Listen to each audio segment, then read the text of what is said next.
Hi, good day everyone. Welcome to our new episode of Math Tutorial. Our topic of today is adding and subtracting radicals. Let us recall that the radical expression is an algebraic expression that includes square roots, cube roots, or higher order of roots. We will be adding and subtracting. Therefore, we need to learn how to add like and unlike radicals. How to add and subtract like radicals, that's our first concern. So, be with me. Pay attention so you will learn. Let's take this example for me to discuss to you how we're gonna do it. Let us recall that like radicals are radical expressions with the same radicands and the same index. Look at the example. 2 square root of 5 plus 6 square root of 5. You notice that the indices and the radicands are the same. So therefore, we can easily add it by doing so. Just look at how we solve it. 2 square root of 5 plus 6 square root of 5. All you have to do is just to do the same with what you do in combining like terms in your algebra. 2 square root of 5 plus 6 square root of 5 will become 8 square root of 5. Why? You only add the numbers in front, 2 and 6. Then you have to copy the radicand as well as the radical sign. So our final answer is 8 square root of 5. For example, we'll be subtracting. The given is 6 square root of 7 minus 2 square root of 7. It's obvious that the radicands are the same and the indices are the same. Therefore, it's a kind of like radicals, and so it's easy to subtract this time. All you need to subtract are the numbers in front of the radicals. That is 6 minus 2. Therefore, your answer is 4. Final answer is 4 square root of 7. To have more example, let's take this. 10 square root of 3 plus 2 square root of 3.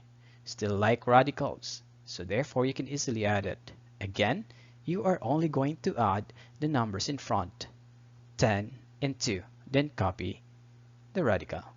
So 10 and 2 is equal to 12 if you add. Then you copy the square root of 3, the same as its like here variable.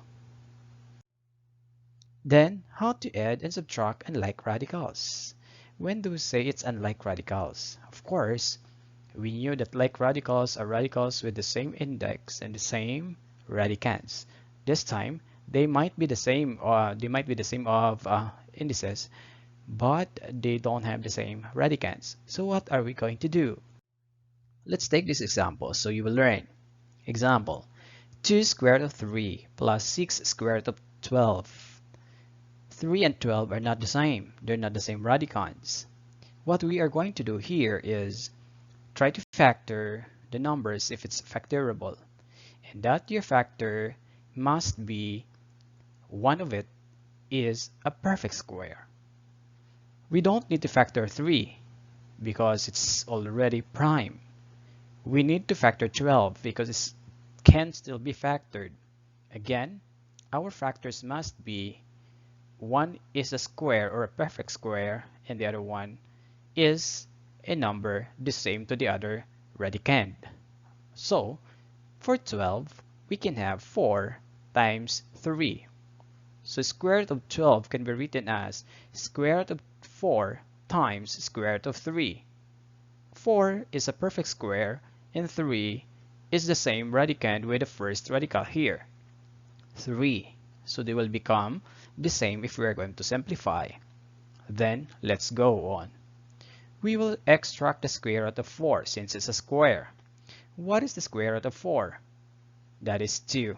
That's why you have here 2 square root of 3 plus 6 times the square root of 4, which is 2, then the square root of 3. Copy. And then you can have 2 square root of 3 plus 12 square root of 3 because 6 times 2 is 12. Copy the square root of 3, then add 2 plus 12 is 14. Therefore, your final answer is 14 square root of 3. You only copy square root of 3. Now let us take this example, 2 times square root of 40 plus 6 square root of 250. 40 and 250 are large numbers, so we need to factor them because they are not the same radicand, so we cannot add directly 2 and 6. So if we factor 40, we can have 4 times 10, since 4 is a square. And for 250, you can factor that as 25 and 10, so 25 times 10, since 25 is a square.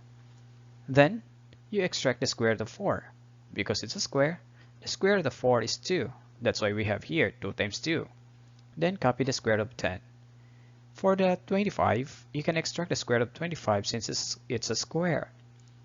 25, when extracted the square root, you can get 5. You will arrive 5. Now you have 6 times 5 outside, then copy the square root of 10. Then you simplify. 2 times 2 is 4, and then you have 6 times 5 is 30. You both copy the square root of 10. Where, yeah, it's there like variable. 4 plus 30 now is equal to 34. Therefore, your answer is 34 square root of 10. Now for the final example, we have here 5 square root of 2 minus square root of 8. 5 square root of 2, you don't need to factor anymore 2, but you need to factor 8 to make them the same, and we can extract still some numbers if the factor is a square. Like for example, 8. 8 can be factored 4 times 2, so 4 is a square. And then you extract the square root of 4. So here, you can have 5 square root of 2 by copying it, minus the square root of 4 is 2, so it's now placed outside the radical, and you copy the remaining square root of 2. Then you perform the operation. Perform it only to 5 and negative 2. So 5 and negative 2, you would then have 3. So therefore, your answer is 3 square root of 2. Let's have more examples. Here's another example that is already in a cube. So we have cube roots here, an example of radicals with an index 3. So we can read it 7 cube root of 7 minus 3 cube root of 7 plus cube root of 7. But you notice it's still the same, radicals na like, or like radicals. Ayun, so we can easily add or subtract it.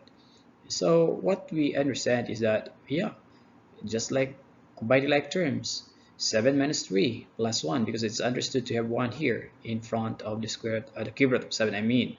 So you can have 7 cube root of 7 minus 3 cube root of 7 plus 1, or cube root of 7, is now equal to 5 cube root of 7, since 7 minus 3 is 4, plus the 1 is 5. Here is another example that looks like complicated, but actually it's not. It's still cube root, yeah, cube root, because the index is 3, and they don't have the same radicands because it's 16 and 54. So we have here actually given 3 cube root of 16 plus 3 cube root of 54. So we will just apply the same method with we apply in the previous examples. We factor the numbers, okay, and we make sure that it's square, but this time we make sure that the other one of the factors must be a cube. So you can factor 16 8 times 2, since 8 is a cube, and we can factor 54 27 times 2, since 27 is a cube. So therefore you can rewrite 3 cube root of 16 into as 3 cube root of 8 times 2, now minus 3 cube root of 27 times 2. Let us take note that 8 can be written as 2 cube, and 27 is 3 cube. Therefore it says it's really obvious that the number is a cube. Now you can extract now the cube root of 8. So what is the cube root of 8? You can have 2, right? Because as you multiply 2 times 2 times 2, it's equal to 8. And you have now 3 times 2, okay, because you place outside the cube root of 8, which is 2. And then for the 27, what is the cube root of 27? That is 3. And you place it outside. That's why it becomes here 3 times 3 cube root of 2, right? And then you simplify 3 times 2, 6. 3 times 3, 9. Then you do the operation. 6 minus 9, that's negative 3. Then copy the cube root of 2. I think that's it, and I hope you understand and you learn something. Thank you, and God bless.